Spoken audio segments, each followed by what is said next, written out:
दोस्तों आप देख रहे हैं उर्दू नॉलेज चैनल। दोस्तों बॉलीवुड अदाकार अक्षय कुमार की नई फिल्म बेल बॉटम रिलीज हो चुकी है। ट्रेलर पर ही सऊदी अरब, कतर और कुवैत में पाबंदी लग चुकी है। फिल्म में दिखाया गया हाईजैकिंग का वाकया 1984 में पेश आया। 1984 में 7 नौजवान हाईजैकर्स जिनका तल्लुक सिख मजहब से था ने इंडियन एयरलाइन को हाईजैक कर लिया, जो 100 मुसाफिरों के साथ दिल्ली से श्रीनगर अमेरिका जाने के लिए रवाना हुई।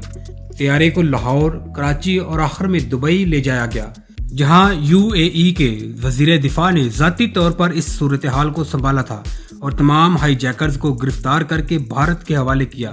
दोस्तों फिल्म के दूसरे हिस्से में दिखाया गया है कि किस तरह हाईजैकर्स भारतीय तैयारे को दुबई से लाहौर ले जा रहे थे। फिल्म बेल बॉटम में भारतीय हकाम और अदाकार अक्षय कुमार को हीरो के तौर पर ज़ाहिर करने की कोशिश की गई है और बताया गया है कि किस तरह इस ऑपरेशन को यूएई के वजीर दिफा से खुफिया रखा गया। हालांकि असल वाकया में वजीर दिफा यूएई ने इस मामला को हल किया था। फिल्म में यूएई की पुलिस और इंतजामिया को कमज़ोर दिखाया गया है।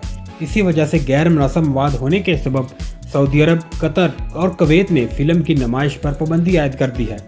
चंद ही दिनों में इस फिल्म ने जहां बहुत ज़्यादा बिजनेस किया है, वहीं इस फिल्म के बैन होने पर इसको बहुत बड़ा धचका भी लगा है।